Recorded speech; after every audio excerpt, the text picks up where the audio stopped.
Hi, I'm Connie Medeiros. I'm a broker with eXp Realty, and I wanted to go over the Vacaville housing market. We'll go over statistics for December, and then also kind of what happened during the year and some of the national headlines. Um, so it looks like Redfin gives Vacaville a score of 58, which means it's somewhat competitive but cooling. And I think that's true. Sellers still have leverage. They need to be careful about pricing, but buyers now have more negotiation. This figure is a little bit misleading. The median sale price for December was 625,000, which is up 7% compared to last year, but there hasn't been 7% appreciation. The price per square foot is down about 3.5% from last year. So these two are a little bit conflicting. What it means is more larger homes sold this December than last December, and larger homes usually have a lower price per square footage. Overall, values have been pretty stable. They may have increased. 2% is what they're saying, maybe 1%, but when I look at it, it's been pretty stable, and it's hard to really see a 1 or 2% increase, but at least they're not going. Sales volume for December was almost the same as it was last year, which is good. It's staying steady, though these numbers are, at least it hasn't been getting worse, and we do expect it to start getting better. There have been some shifts in the speed of days on market and then negotiation. Let me move this. The days on market is longer. It's 53 days now. It's 10 more days than it was last year. And it kind of means that buyers are being more selective. And also it could be an indicator that sellers aren't pricing their homes quite right. Sold above list price, bidding wars have really kind of stopped. The sale to list price ratio is 96.61, which indicates again that sellers may not be pricing their homes quite right. And this list ratio is based on the last listing when it sold. So there were a lot of price reductions. It's really important the first 14 days of when you put a home on the market. If you're not getting any people coming in, it means your price is too high. If you're getting a lot of people coming in but no offers, it means there's probably a condition issue that you can either fix or lower the price to make it more appealing. So sellers have been adjusting. There have been like 1 in 4 have had price drops, and then some sellers, after the price drops and it's been on the market for a while, they have taken their homes off the market. There were a lot of withdrawals from the market. They're probably going to consider bringing them back in the spring, which is pretty typical. So new listings in December, there were 23, but overall there are 31 active listings available. So buyers have a lot of selection. There are 20 contingent listings, which means they might have a mortgage contingency, or maybe they want to get another inspection, that type of thing. And there are 39 under contract, which means they've removed all contingencies and are just waiting to sell. And so this is a good indicator. There are 59 homes in contract right now in Vacaville, which is really good. It shows buyers are out there, they're buying, but they're being selective and taking a little bit more time than they have in the past. And migration, I've gone over this before. People prefer to stay in Solano County once they're here, particularly in Vacaville. And then 25% are moving out, and most of them are going to Sacramento. And Vacaville has really become a bridge for the Bay Area because it's more affordable. So we're seeing more people come in from the Bay Area. And then the great news, the 30-year fixed in December was around 6.15, but then Trump announced he was going to have Fannie Mae and Freddie Mac buy $200 billion worth of bonds, And that made the mortgage rates drop to 5.99% in anticipation of this, because the bond market is what really affects our mortgage rates. So it's great. It makes it more affordable for buyers. The federal government is trying to really help with affordability.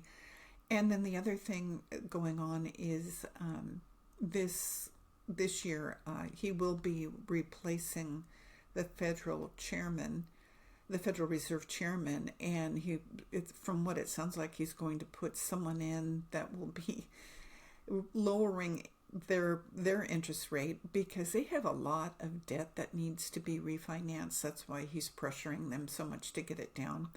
But it will help mortgage rates. It's not a direct correlation, but it does help.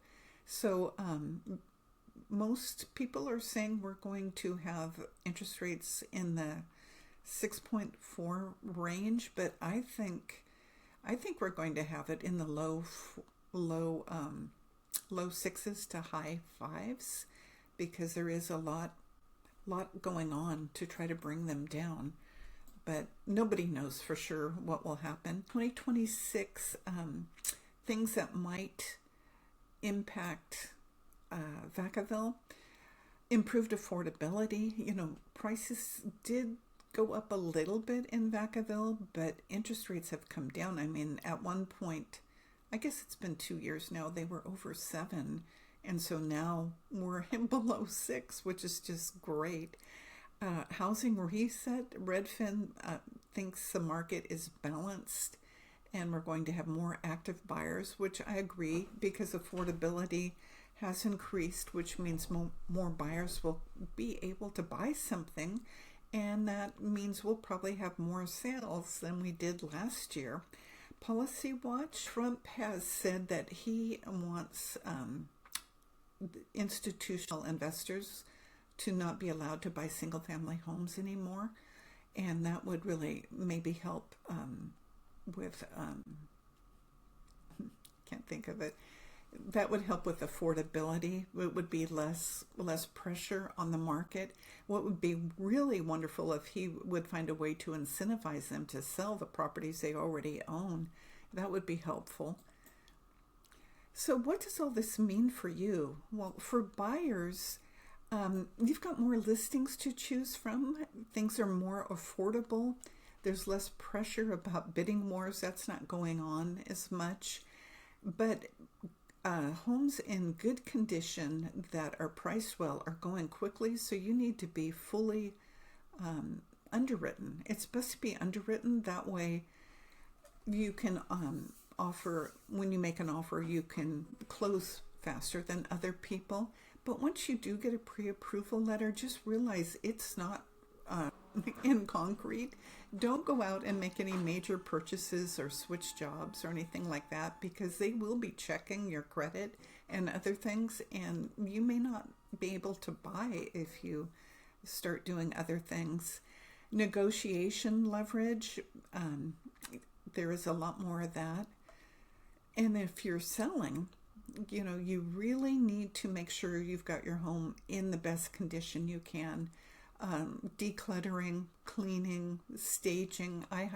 If you're living in the house, I hire a professional stager to come through and tell you things you can do to make it more appealing to present to buyers, because the way we live in the home is not how we want to present it to buyers. Less is usually more. And then also you want to have all your disclosures in, and I pay for you to have a pest report, because they put a dollar amount on those pest reports. And when buyers get them, particularly first-time buyers, they're not aware of what's going on as much as a repeat buyer. They want a price reduction based on those numbers, or they want things fixed. So it's much better if you have it up front and they're aware of what it is. And then know that buyers are still active in the market, but also don't take offense if a buyer makes a lowball offer. Some first-time buyers just think that's the thing to do. They don't realize that it might offend you. Just try to stay, not offended, and just make a counter based on the data. because that's what they're expecting. They're expecting a counter. When they do that, they don't realize that sometimes sellers aren't going to counter them and just be mad and not want to deal with them. But it's always best to counter because they'll probably come around. Pricing and presentation are so important. Really listen to the data, what's going on in the neighborhood. And don't just look at sales, look at what your competition is. And actually, your agent will take you to so you can go in the houses and see what they're like. So you can see your competition. It's so important to know. And it's always good to work with a local expert.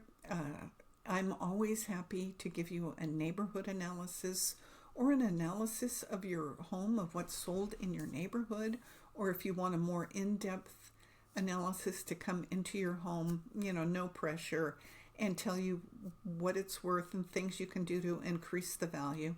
And of course, if you want to buy or sell, I'm always happy to help you. Well, thank you so much for listening.